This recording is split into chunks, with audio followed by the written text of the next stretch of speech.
Welcome students. आज का topic है डेमोक्रेसी। बीए सेकंड सेमेस्टर के विद्यार्थियों के लिए वीडियो महत्वपूर्ण है। डेमोक्रेसी यानी लोकतंत्र। लोकतंत्र का अर्थ क्या होता है? लोकतंत्र को अंग्रेजी भाषा में डेमोक्रेसी कहते हैं और यह यूनानी शब्द से ओरिजिनेट हुआ है।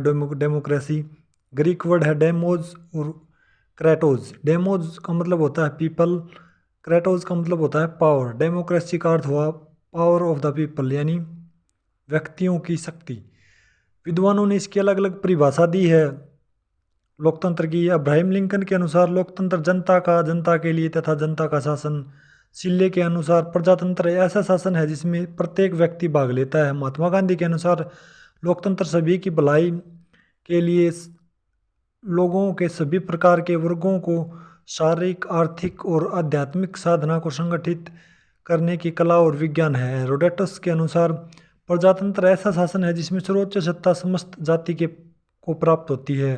लोकतंत्र के गुण। पहली स्टेटमेंट है लोकतंत्र में शासन या सत्ता जनता के प्रति अकाउंटेबल होती है, उत्तरदायी होती है। दूसरी स्टेटमेंट है लोकतंत्र में प्रभुसत्ता जनता के हाथ में होती है। तीसरी स्टेटमेंट है लोकतंत्र के गुण की, लोकतंत्र में हमें अधिकार व स्वतंत्रता की सुरक्षा मिलती है। थर्ड स्टेटमेंट है गिलक्रिस्ट के अनुसार प्रजातंत्र सार्वजनिक सहमति का शासन है, इसलिए यह क्रांति का नहीं हो सकता। यानी सहमति का शासन होता है लोकतंत्र में, सारी जनता की सहमति होती है। फिफ्थ स्टेटमेंट है प्रजातंत्र में सामाजिक, आर्थिक, राजनीतिक आधार पर जनता के साथ भेदभाव नहीं होता। सिक्स्थ स्टेटमेंट है लोकतंत्र के कारण जनता में देशभक्ति की भावना उत्पन्न होती है। जेएस मिल के अनुसार प्रजातंत्र लोगों के देश प्रेम को बढ़ाता है क्योंकि नागरिक गिराया हुआ अनुभव करते हैं। सरकार उनकी बनाई हुई है, मजिस्ट्रेट उनके स्वामी नहीं है अपितु उनके सेवक है। मजिस्ट्रेट यानी सेवा की भावना से काम करते हैं, न कि जैसे कि अजय कोई बड़ा पर्सन। प्रजातंत्र के दोष। पहली स्टेटमेंट है सर हेनरी के अनुसार प्रजातंत्र बुद्धिहीन व्यक्तियों का शासन है। सेकंड स्टेटमेंट है प्रजातंत्र कहने को प्रजा का शासन है परंतु इसमें जैसे अमीर शासन करते हैं, पूंजीपति व्यक्तियों का हलचल इसमें ज़्यादा रहती है प्रजातंत्र में। तीसरी स्टेटमेंट है प्रजातंत्र शासन प्रणाली बहुत ही खर्चीली है, इसका शासन बहुत ही जटिल है, इसके संविधान को चलाने के लिए हर वर्ष करोड़ों अरबों रुपए का खर्चा होता है। फोर्थ स्टेटमेंट है प्रजातंत्र में प्रत्येक निर्णय बहुमत से लिया जाता है जिस कारण प्रजातंत्र में बहुमत की तानाशाही की स्थापना हो जाती है। फिफ्थ स्टेटमेंट है प्रजातंत्र सांस्कृतिक तथा वैज्ञानिक उन्नति में सक्रिय भागीदारी कम दिखाई देती है। निष्कर्ष है इसका प्रजातंत्र के लाभ भी और दोष भी, दोनों चीज़ें हैं प्रजातंत्र में, यानी कुछ कमियां भी हैं और कुछ फायदे भी हैं। मैजिनी के अनुसार प्रजातंत्र में सबसे अधिक बुद्धिमान और श्रेष्ठ व्यक्तियों के नेतृत्व में सर्वधारणा की प्रकृति सर्वधारण के द्वारा होती है। मील के अनुसार प्रजातंत्र के विरोध में दिए जाने वाले तर्क में जो सार प्रतीत होता है उस पर पूरी तरह से विचार करने के पश्चात मैंने बिना संकोच इसके पक्ष में निर्णय किया है। बरन के अनुसार इस बात से कोई इनकार नहीं करता कि वर्तमान प्रतिनिधि सभाएं दोषपूर्ण हैं। यदि कोई कार अच्छी कार से नहीं चलती तो बैलगाड़ी से चलना चाहिए, कितना रोमांचकारी क्यों न हो, मूर्खता है। प्रजातंत्र के दो रूप हैं, डायरेक्ट डेमोक्रेसी और इनडायरेक्ट डेमोक्रेसी। प्रत्यक्ष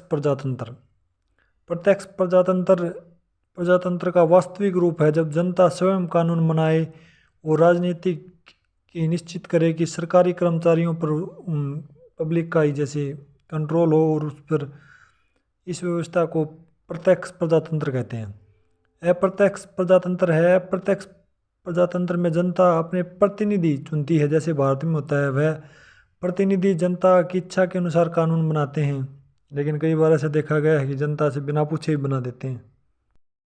बिना पूछे मीन्स जैसे फॉर्म बिल वो रिसेंटली बनाए थे प्रेजेंट गवर्नमेंट ने, वो जल्दबाजी में पास हुए संसद में और फिर उनका विरोध हुआ, तो उसमें जनता की जैसे कंसेंट भी नहीं थी और वो बना दिए गए। नेक्स्ट, प्रजातंत्र के मार्ग में बाधाएं। पहली बाधा है प्रजातंत्र के मार्ग में जैसे आर्थिक और सामाजिक असमानता है, जैसे समाज के अंदर ये सबसे बड़ी समस्या है। दूसरी स्टेटमेंट है निर्धनता और बेकारी यानी अनएम्प्लॉयमेंट प्रजातंत्र के लिए एक सबसे बड़ी चुनौती बनी हुई है। रिसेंट टाइम में भी ये समस्या है।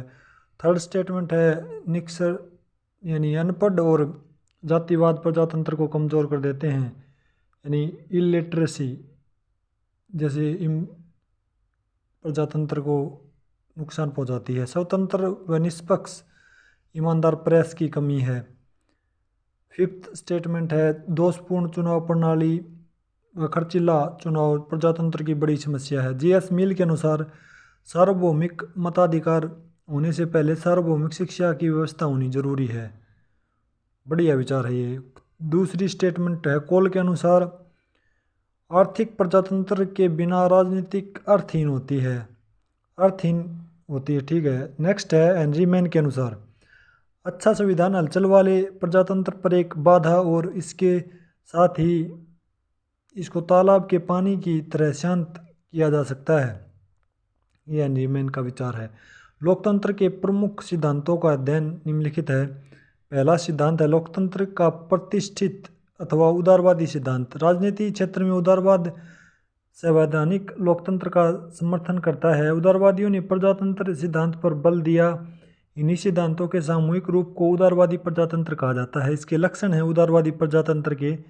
पहला लक्षण है सत्ता के लिए प्रतियोगिता खुलकर होती है, यानी पॉलिटिकल पार्टियां हैं वो जैसे इलेक्शन में पार्टिसिपेट करती हैं खुलकर।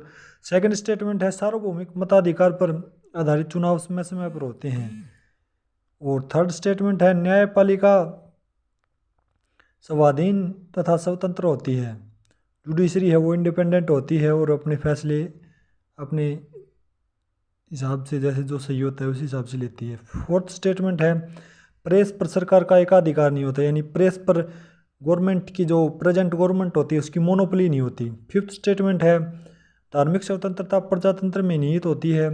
सिक्स्थ स्टेटमेंट है सभी राजनीतिक दल सत्ता में खुलकर प्रतियोगिता करते हैं। उदारवादी लोकतंत्र के गुण। पहला गुण है लोकतंत्र प्रणाली में जनता के द्वारा जनता के लिए शासन देखने को मिलता है। सेकंड स्टेटमेंट है लोकतंत्र में मौलिक अधिकार व स्वतंत्रता में मिलती है लोकतंत्र से और उसके जैसे संविधान से जिस देश में वो लोकतंत्र लागू होता है। थर्ड स्टेटमेंट है लोकतंत्र में राजसत्ता के लिए खुलकर प्रतियोगिता होती है, यानी इलेक्शंस होते हैं, पॉलिटिकल पार्टियां उसमें पार्टिसिपेट करती हैं। फोर्थ स्टेटमेंट है लोकतंत्र में राजनीतिक शिक्षण खूब होता है, यानी पॉलिटिकल नॉलेज बहुत मिलती है लोगों को इससे लोकतंत्र से। इसमें उसके चरित्र का विकास होता है। ये एक विद्वान का नाम लिखा हुआ है अपोडराई के अनुसार लोकतंत्र में शासन की पूरी जिम्मेवारी नागरिकों पर पड़ती है और उन्हें बुद्धिमत्ता और आत्मनिर्भरता का गुण उनके अंदर डेवलप होता है। नए नए प्रयोगों की प्रवृत्ति का उदय होता है। और लोकतंत्र में दोष है। पहले स्टेटमेंट है दोषपूर्ण निर्वाचन प्रणाली एवं खर्चीला चुनाव उदार लोकतंत्र की समस्या है। सेकंड समस्या है दोष है इसका संसद के छोटे छोटे विषयों को लेकर समय अनावश्यक वाद विवाद चलता रहता है। इससे समय और धन दोनों की बर्बादी होती है। थर्ड स्टेटमेंट है लोकतंत्र में विधानमंडल और मंत्रिमंडल के सदस्यों को बहुत अधिक वेतन और भत्ते दिए जाते हैं। उदारवाद लोकतंत्र की बाधाएं। अशिक्षा पहली बाधा। दूसरी है गरीबी और अनएम्प्लॉयमेंट। तीसरी बाधा है उच्च चरित्र के नेताओं का अभाव।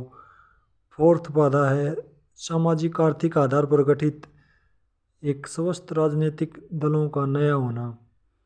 फिफ्थ बाधा है सामाजिक असमानता, यानी समाज के अंदर जो असमानता है वो भी उदारवाद लोकतंत्र की एक परेशानी है।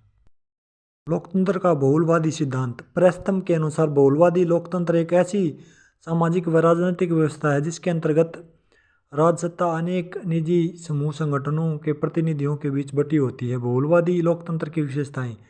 बहुलवादी लोकतंत्र के समर्थकों का कहना है कि यदि व्यक्ति यह चाहता है कि वह उनकी आवाज़ का कोई मूल्य हो, उन्हें अपने आप को समुदाय में संगठित करना होगा, यानी यूनिटी उनको दिखानी होगी सभी पीपल को मिलकर। हंटर के अनुसार व्यक्तियों को स्वयं को प्रभावकारी बनाने के लिए समुदाय गुटों या अन्य संस्थाओं के रूप में संगठित होना पड़ेगा। सेकंड स्टेटमेंट है विशेषता की बहुलवादी लोकतंत्र में विभिन्न समुदाय सरकार के निर्णय को प्रभावित करते हैं। इससे एक प्रकार का सुकून एक प्रकार का संतुलन हो जाता है इससे। तीसरी विशेषता है शासन और जनता के बीच दूरी की कमी हो। बहुलवादी लोकतंत्र इस बात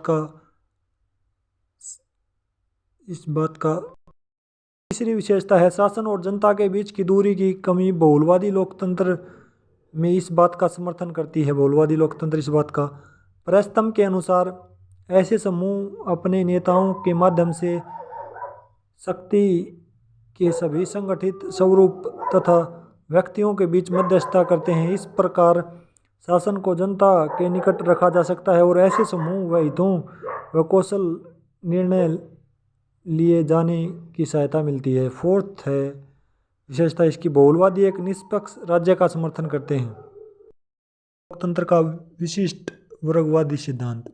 विशिष्ट वर्ग का अर्थ साधारणतः विशिष्ट वर्ग का अर्थ आबादी का एक चुनिंदा अर्थात विशिष्ट भाग। इस प्रकार का श्रेष्ठ जन अथवा विशिष्ट वर्ग है उन्हें कहेंगे कि जो अल्प संख्या में होते हैं तथा अपने किसी उत्कृष्टता के कारण समाज के शेष वर्गों से एकदम अलग और उनसे ऊपर दिखाई देते हैं। विशिष्ट वर्गवादी सिद्धांत का विकास।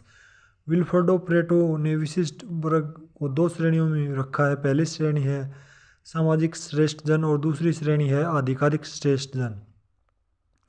सामाजिक श्रेष्ठ जन में उन सभी व्यक्तियों को सम्मिलित किया गया है जो व्यापारी, बड़े औद्योगिक घरानों के मालिक, उच्च कोटि के विद्वान तथा अन्य किसी प्रकार के व्यक्ति। ये वास्तव में शासन नहीं करते पर अपनी मस्तिष्कता व श्रेष्ठता के कारण समाज में एक प्रभावी भूमिका निभाते हैं। दूसरे हैं अधिकारी और श्रेष्ठ जन।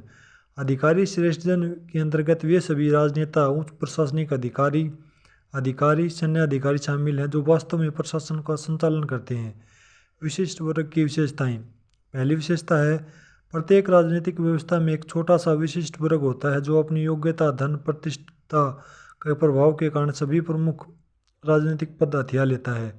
दूसरी विशेषता है विशिष्ट वर्ग का राजसत्ता पर एकाधिकार होता है यानी मोनोपोली होती है राजसत्ता पे उसकी। जे स्पिंटर के अनुसार, स्पिंटर ये विद्वान है, चुनाव के माध्यम से लोगों को केवल यह अवसर मिलता है कि वे कुछ विशिष्ट लोगों को हटाकर उसके स्थान पर किन्हीं दूसरे लोगों को राज सिंहासन पर बिठा दें। विशिष्ट वर्ग सिद्धांत की आलोचना। आलोचकों द्वारा लोकतंत्र में विशिष्ट वर्गवादी सिद्धांत को लोकतंत्र का विरोधी कहा गया है। यह जनता का शासन न होकर कुछ व्यक्तियों का शासन है। जी सार्टोरी के अनुसार आत्मशाही जनता की कल्पना एक भ्रामक कथा है या जनता में उत्तेजना पैदा करने की कोई चाल। कार्ल मिहेनम के अनुसार वास्तविक नीति का निर्धारण कुछ विशिष्ट व्यक्ति ही करते हैं परंतु इसका यह अर्थ नहीं है कि समाज लोकतंत्रीय है या नहीं। लोकतंत्र का तकाजा यह है कि जनता चुनाव के माध्यम से थोड़ी थोड़ी अवधि के बाद अपनी इच्छा या आकांक्षा का परिचय दे सकती है और इसका अर्थ यह है कि शासन का कार्य हर समय जनता में जैसे उसकी सीधी भागीदारी हो, डायरेक्ट पार्टिसिपेशन हो लोकतंत्र में जनता का। लोकतंत्र का मार्क्सवादी सिद्धांत। मार्क्सवादियों का कहना है कि पूंजीवादी समाज आर्थिक अन्याय पर आधारित है यानी कैपिटलिज्म जैसे रूल करता है, ऐसा मार्क्सवादी कहते हैं डेमोक्रेसी के अंदर। लोकतंत्र के विषय में मार्क्सवादी विचारधारा का विश्लेषण हम 3 भागों में करेंगे। पहला भाग है मार्क्सवादियों द्वारा पूंजीवाद लोकतंत्र अथवा बुर्जुआ लोकतंत्र का खंडन। दूसरा है सर्वहारा वर्ग की तानाशाही अथवा समाजवादी लोकतंत्र। तीसरा है आदर्श साम्यवाद समाज या विशुद्ध लोकतंत्र। पहली स्टेटमेंट है, पहली इसकी व्याख्या है मार्क्सवादियों के अनुसार मार्क्सवादियों द्वारा लोकतंत्र अथवा बुर्जुआ लोकतंत्र का खंडन। ब्रिटेन, यूएसए, कनाडा, फ्रांस आदि पूंजीवादी देशों में उदार लोकतंत्रीय व्यवस्था को मार्क्सवादी शब्दावली में बुर्जुआ लोकतंत्र का नाम दिया गया है। मार्क्सवादियों के मतानुसार सभी पूंजीवादी देश समस्त आर्थिक एवं राजनीतिक शक्ति एक छोटे से वर्ग पूंजीपति वर्ग अथवा बुर्जुआ वर्ग के हाथों में होती है यानी कैपिटलिज्म रूल करता है डेमोक्रेसी में, ऐसा मार्क्सवादियों का कहना है। मार्क्स के विचार थे ये। सेकेंड स्टेटमेंट है सर्वहारा वर्ग की तानाशाही अथवा समाजवादी लोकतंत्र। मार्क्सवादियों के अनुसार राज्य का स्वरूप समाज के आर्थिक ढांचे पर निर्भर करता है। जब सर्वहारा वर्ग क्रांति करके पूंजीवादी व्यवस्था का तख्ता पलट तख्ता उल्ट देगा तो उसके पश्चात अर्थव्यवस्था और उसके साथ ही राजनीतिक व्यवस्था में आमूल परिवर्तन होगा। मार्क्सवादियों के अनुसार एक आदर्श राज्य वर्ग विहीन और राज्यहीन होना चाहिए। स्टेटलेस सोसाइटी के विचार थे मार्क्सवादियों के और मार्क्स के। थर्ड स्टेटमेंट है आदर्श साम्यवादी समाज। मार्क्स और एंजल्स के अनुसार समाजवादी व्यवस्था के पश्चात साम्यवादी समाज की स्थापना होगी, कम्युनिज्म की स्थापना होगी। इसके बाद आदर्श व्यवस्था जो मार्क्सवादियों का लक्ष्य है यानी कम्युनिज्म की स्थापना होने के बाद ये फाइनल अपनी स्टेज होती है कम्युनिज्म की, वो उस पर पहुँच जाएंगे और शासन अच्छी तरह से चलेगा, ऐसा उनका मानना है। मार्क्सवादी सिद्धांत की आलोचना। मार्क्सवादी लोकतंत्र में पूंजीपति वर्ग का शासन मानते हैं, लेकिन लोकतंत्र की नीतियाँ राज्य में कल्याणकारी भी होती हैं, वेलफेयर स्टेट पॉलिसी भी चलती हैं। मार्क्सवादियों का कहना है कि सर्वहारा वर्ग की तानाशाही समाज की स्थापना करके वर्ग विहीन समाज की स्थापना करेगी, परंतु सोवियत संघ और चीन जैसे समाजवादी राज्यों में यदि आर्थिक विषमताएं काफ़ी कम हुई हैं, परंतु जो राजनीतिक क्षेत्र में विषमताएं बढ़ी हैं, इन देशों में एक नया शासक वर्ग उभर के सामने आया है, जिसमें साम्यवादी दल के प्रमुख नेता, उच्च सैनिक व अधिकारी आदि शामिल हैं। Students, that's it's for now. Thanks for watching video. जय हिंद, जय Bharat, God bless you all.